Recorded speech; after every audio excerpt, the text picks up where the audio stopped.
To my Ethiya, you have been the biggest joy in my life, brought sunshine on the rainiest days.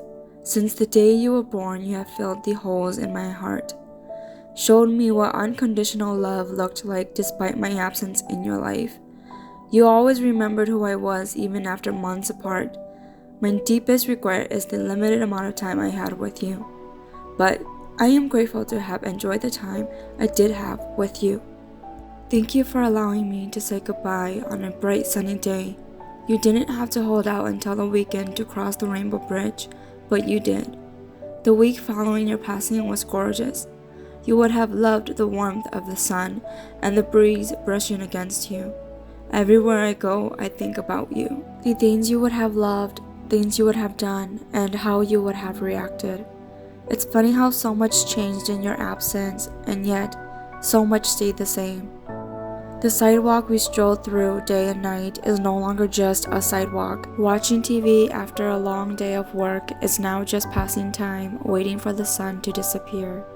And my goodnight kisses go up to the sky instead of to the side of the bed where you always laid. Sometimes it feels like the world is moving on faster than I would like it to. Transitions happening quicker than I had planned. Life is coming at me harder than I can handle. I catch myself looking up at the sky, hoping you are looking down at me.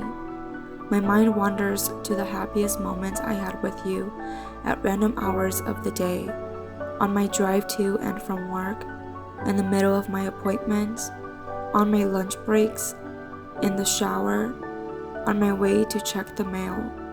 Not a day goes by that I don't think about you. Anyone who comes after you will not replace you, whether it be a child or another animal. Living up to your name, Ethiya, meaning eternity, everlasting, and forever. Even in spirit, you have continued to show me the brightest of days and be with me on the darkest of nights. And for that, I am eternally grateful, and you will live in my heart forever. Hi everyone, so what you just heard was a eulogy I wrote for Ethiya. When she passed, it was something that helped me grieve her, but I never shared it with anyone. Even though we held a funeral for her last year, I didn't want to fall apart in front of my family, so I never read it out loud to them. Ethiya has been the greatest loss in my life so far, because she has been with me for so long, and we have gone through so much together. Even though I moved away for college just about 8 months or so after I got her, we had her parents as pets. They were my dad's dogs, and Ethiya was a part of their litter, their first litter. And it was around the time of my senior year of high school, and our house got broken into. We lived in a duplex, and I lived in the lower part, which is where a lot of my siblings and I hung out, and where we had our bedrooms and where we slept. And upstairs was kind of like a family space where we would hang out. And once I experienced a break-in and my stuff stolen, just specifically my stuff, I don't know why, but I felt very scared. So I decided to adopt her as my personal dog out of the litter. It was out of 9, and she was one of the 2 girls, and she was golden like her mom, which I really loved that about her. So I decided to adopt her, and she has been with us since. I feel like when you lose your first dog, it's the hardest, probably, because there's a lot of things that are behind you raising your first dog. And I wasn't perfect. I felt like I could have been more responsible for her, but because of the time frame where we had her as our dog, or my dog, I moved away shortly after because I had to move away for college. And so then she eventually started to become not just my dog, but she was accepted as a family dog, and she lived in the house and she kept everyone who lived at home company. Grief never gets easier, and we just learned to cope with it and get through it. When I first lost Ethiya, I didn't eat very much. I had to have my husband, who was my fiance back then, I had to have him be there as support, but not only him, but my sister Kalia, and just my sisters in general, and my mom. I didn't eat very much because I had a low appetite, so I lost a lot of weight because of that. I just didn't have the energy for a lot of things, and I cried a lot. And I also couldn't watch dog reels for a while because I just became so envious and just so jealous, and then that becomes anger that I no longer had my dog, but everyone else has theirs. So I was angry at other people for having their dog while I no longer had mine, especially in person. But at the same time, I appreciated the presence of a dog a lot more after losing her.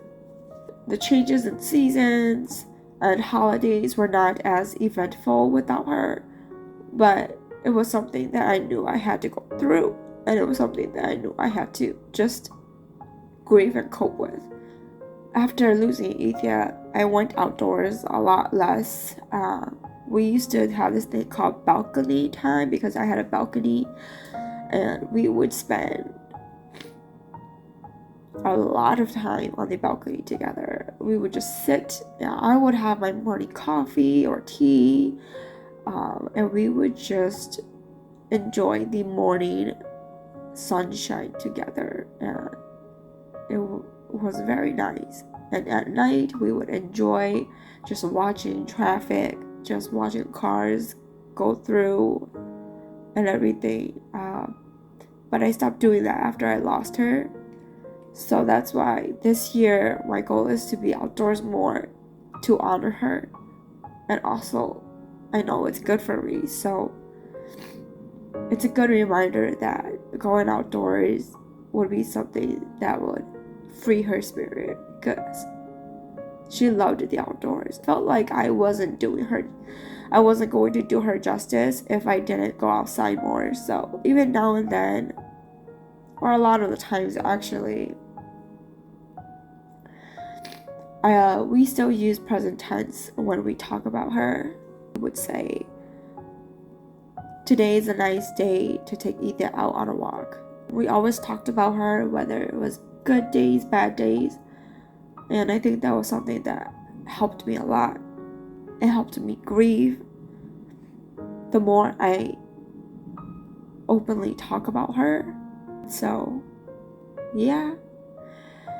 So yesterday, my husband and I, we made a steak dinner in honor of her because she loves steak, she loves beef, she loves meat in general, but I felt like beef was like a very special treat for her, and she loved beef. So we made a steak dinner. We kind of added a few things into our dinner that she loved, like cheese or dairy. She loves dairy, so we added cheese.